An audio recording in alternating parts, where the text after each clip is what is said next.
গণশক্তি ডিজিটালে আপনাদের স্বাগত। আজ ভারত ও সাউথ আফ্রিকার ফাইনাল চলছে, মহিলা বিশ্বকাপের ফাইনাল চলছে ডিওয়াই পাটল স্টেডিয়ামে। আপনারা দেখছেন সেই খেলা। প্রথম ইনিংসের খেলা ইতিমধ্যে শেষ হয়েছে। 7টি উইকেটের বিনিময়ে ভারতের বর্তমান রান 298।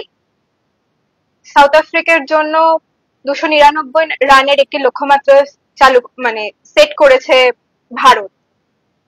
আমাদের সাথে রয়েছেন গণশক্তির ক্রীড়া সাংবাদিক সুমিত গাঙ্গুলি। আমরা জেনে নেব এরপরে ক্রিকেটের ভবিষ্যৎ কি হতে চলেছে বা এই ম্যাচটির ভবিষ্যৎ কি হতে চলেছে সেটা। সুমিতা, তোমাকে স্বাগত গণশক্তি ডিজিটালে। শুভ সন্ধ্যা। আজকে আমাদের যে স্কোর সেট করেছে, যে লক্ষ্যমাত্রা সেট করেছে ভারত 299 এর, সেটা কতটা চ্যালেঞ্জিং হতে চলেছে সাউথ আফ্রিকার জন্য? যে কোনো প্রতিযোগিতার ফাইনাল ভীষণ গুরুত্বপূর্ণ এবং ভীষণ চ্যালেঞ্জিং, এবং মহিলা বিশ্বকাপের ফাইনাল সবসময় প্রচন্ড চাপের হয়। এবং যে রানটা ভারত করেছে সেটা খুব একটা কম রান নয়। ইতিহাস বলছে যে ছেলে এবং মেয়েদের ক্রিকেট মিলিয়ে এর থেকে বেশি রান তারা করে একবারই মাত্র কোনো দল জিতেছে, এবং সেটা নকআউট ক্রিকেটে, এবং সেটা হচ্ছে যে গেল ম্যাচেই যেটা ভারত করলো। ফলে এই রানটা খুব একটা কম রান নয়, যদিও কিছুটা নবী মুম্বাই ডিওয়াই পাটিল স্টেডিয়ামের যে ট্র্যাক রেকর্ড তাতে কিছুটা রানটা কম হয়েছে বলে মনে হচ্ছে, কারণ আগের ম্যাচে 338 রান এই মাঠেই ভারত তাড়া করে জিতে গেছে। সেই তুলনায় ভারত আগের থেকে প্রায় 40 রান কম করেছে। আরো কিছু রান বেশি করলে ভালো হতো, কিন্তু তারপরেও এটা ঘটনা যে 299 মোটেই ফেলে দেওয়ার মতো রান নয়। এবং দক্ষিণ আফ্রিকা খেলতে নামছে ভারতের মাটিতে। ভারত এর আগে দুবার ফাইনাল খেলেছে বিশ্বকাপের, মহিলা বিশ্বকাপের। সেই দলের দু একজন ক্রিকেটার এই দলেও আছেন, বেশ কয়েকজন ক্রিকেটার আছেন এই দলে। দক্ষিণ আফ্রিকা এর আগে কোনোদিনই বিশ্বকাপের ফাইনালে খেলতে পারেনি, সেটা তাদের মাথায় একটা চাপ আছে, এবং তারা বিদেশের মাটিতে খেলছে, তারা নিজের দেশের মাটিতে খেলছে না।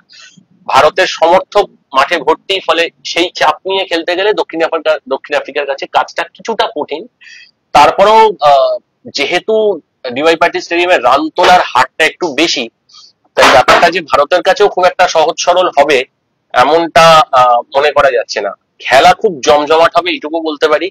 আপাতত দেখা যাক, তবে এখনো পর্যন্ত পাল্লা কিছুটা ভারতের দিকেই হেলে রয়েছে বলে আমি মনে করি।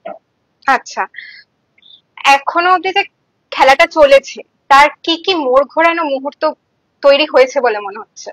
না, আসলে এখনো দ্বিতীয় ইনিংস শেষ হয়নি, ফলে মোড় ঘোরানো রকম ভাবে না বললেও ভারতের রানটা 300-র ওপর কেন উঠলো না এইটার ক্ষেত্রে একটা গুরুত্বপূর্ণ ব্যাপার হচ্ছে যে শেফালি ভার্মার আউট হয়ে যাওয়াটা। শেফালি 87 করে আউট হয়েছেন, এবং সেইখান থেকেই ভারতের রানটা কিছুটা পড়তে শুরু করে। শেষের 10 ওভারে ভারত একটু রান তুলেছে, একদম যে তোলেনি তা নয়। ভারত প্রায় 69 রান ভারত যোগ করেছে 10 ওভারে, তাতে করে রানটা 6-এর কাছাকাছি গেছে। ঘটনা হচ্ছে যে যদি শেফালি টিকে থাকতেন তাহলে এই রানটা আরো 25-30 রান বেশি হতো, এটা নিয়ে কোনো সন্দেহ নেই। দ্বিতীয়ত আরেকটা বিশেষ ঘটনা হচ্ছে যে হরমনপ্রীত সিং এবং জেমিমা রড্রিগেজ সেমিফাইনালের এক প্রকার নায়ক বলা চলে। তো জেমিমা এবং হরমনপ্রীত দুজনেরই রান তোলার গতিটা কিছুটা ধীরে ছিল, এটা একটা বড় সমস্যা। আর একটা ব্যাপার হচ্ছে যে স্মৃতির হাফ সেঞ্চুরিটা না করাটা একটা বড় ফ্যাক্টর হয়ে গেছে। আরো খানিকক্ষণ যদি তারা ব্যাট করতো তাহলে আরো কিছু রান হতো।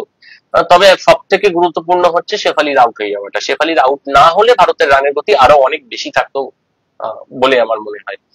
এক্ষেত্রে বলবো যে দক্ষিণ আফ্রিকার বোলাররা যথেষ্ট মুনসিয়ানার সঙ্গে বল করেছেন, এবং রান বেশ কিছু ক্ষেত্রে তারা আটকে দিয়েছে।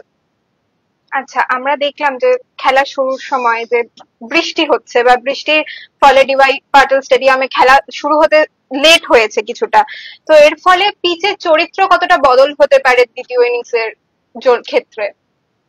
এই মুহূর্তে পিচের যা অবস্থা, প্রথম কথা হচ্ছে যে ওখানে তো শিশির পড়বে, এটা তো একটা সত্যি কথা। শিশির একটা বড় ফ্যাক্টর হিসেবে কাজ করবে, এবং তাতে বল খানিকটা পিচ্ছিল, বলে প্রচুর শিশির থাকবে, সেগুলোকে বারবার মুছতে হবে, সেটা একটু বোলারদের ক্ষেত্রে অসুবিধার বিষয়। পিচ সহজ হয়ে যেতে পারে ব্যাটারদের কাছে আরো বেশি। তবে বৃষ্টি আলাদা করে কোনো প্রভাব ফেলেছে বলে তো এই মুহূর্তে অন্তত আমার দেখে কিন্তু এই ম্যাচের ক্ষেত্রে অন্তত মনে হয়নি।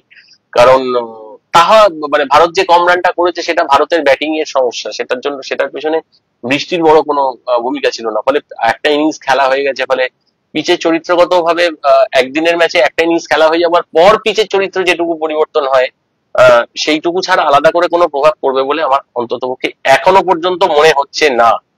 এটা একটা বড় ব্যাপার অন্ততপক্ষে। ধন্যবাদ সুমিত্রা। আর একটা বিশেষ কথা বলবার আছে, সেটা হচ্ছে যে শেফালি ভার্মা যে ইনিংসটা খেলেছেন সেটা নিয়ে একটা আলাদা আলোচনা হওয়া খুব দরকার। শেফালি বিশ্বকাপের দলে ছিলেন না, প্রতিকার আওয়াল চোট না পেলে শেফালির এই ম্যাচে ফেরার কোনো মানে এই ম্যাচে খেলার কোনো সম্ভাবনা থাকতো না। এবং তারপরে তিনি সেমিফাইনালে খেলতে নামলেন, শুরুটা ভালোই করেছিলেন কিন্তু শেষে আউট হয়ে গেলেন। আজকের ম্যাচে শেফালি অসাধারণ একটি ইনিংস খেলেছেন, 100 রান পেলে সব থেকে ভালো হতো, হ্যাঁ, কিন্তু তারপরেও শেফালি যে ইনিংসটি খেলেছেন সেই ইনিংসটি স্মরণীয়। ভারত যদি এই প্রতিযোগিতায় চ্যাম্পিয়ন হয় তাহলে শেফালির এই ইনিংসটি ভারতীয় ক্রিকেটের অন্যতম সম্পদ হয়ে থাকবে বলেই আমার মনে হয়। এবং বাদ বাকি এবার দেখতে হবে ভারতীয় বোলাররা কিরকম বল করে। ভারতীয় দলের পেস বোলারদের ক্ষেত্রে একটু সমস্যা আছে, বিশেষত দলের সব থেকে অভিজ্ঞ বোলার রেণুকা সিং যাদব, তিনি তো আহ,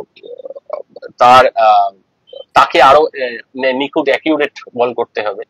স্পিনারদের মধ্যে দীপ্তি শর্মা একটা খুব গুরুত্বপূর্ণ ভূমিকা পালন করবেন। দীপ্তি ব্যাট হাতে 58 করেছেন, তারপরেও তাকে বল হাতে একটা বড় দায়িত্ব নিতে হবে। শ্রীচরণীর বল বেশ স্লো হয়, আমার মনে হয় সেটা খেলতে দক্ষিণ আফ্রিকার একটু সমস্যা হতে পারে। রাধা যাদব যদি রান আটকানোর দিকে নজর দেন তাহলে হচ্ছে যে ভারত সম্ভবত এই ম্যাচে বেশ ভালো পজিশনে চলে যাবে, কারণ শ্রীচরণীর বল খেলতে অসুবিধা হতে পারে বোলারদের, মানে দক্ষিণ আফ্রিকার ব্যাটারদের। আর বাদ বাকিদের মধ্যে ক্রান্তি গৌড় বেশ অনভিজ্ঞ, শ্রীচরণই অনভিজ্ঞ, এদের দুজনে কারোরই অভিজ্ঞতা খুব বেশি নেই, খুব সামান্য কিছু ম্যাচ খেলেছেন ক্রান্তি এবং শ্রীচরণী। ফলে একটা বড় দায়িত্ব থাকবে রেণুকা এবং এবং দীপ্তি শর্মার ওপরে। এরা দীর্ঘকাল ধরে খেলছেন এবং এদের প্রচুর উইকেট আছে এবং প্রচুর অভিজ্ঞ এরা, সেই সব মিলিয়ে একটা খুব গুরুত্বপূর্ণ বিষয় হতে চলেছে। ফলে জমজমাটি ম্যাচ। এই দক্ষিণ আফ্রিকা ব্যাট করতে নামছে এবারে। ফলে এই মুহূর্তের আমরা আলোচনাটা এখানেই শেষ করলাম। অসংখ্য ধন্যবাদ। এই ভিডিওটিকে লাইক করুন, আপনার গুরুত্বপূর্ণ মতামত কমেন্টের মাধ্যমে আমাদের জানান এবং আমাদের চ্যানেলের ভিডিও সবার আগে দেখার জন্য ইউটিউবে গণশক্তিকে সাবস্ক্রাইব করুন, ফেসবুকে ফলো করুন এবং শেয়ার করুন আপনার পরিচিতদের মধ্যে। আমাদের চ্যানেলে আপলোড হওয়া ভিডিও নোটিফিকেশন পেতে বেল আইকনটি ক্লিক করতে ভুলবেন না।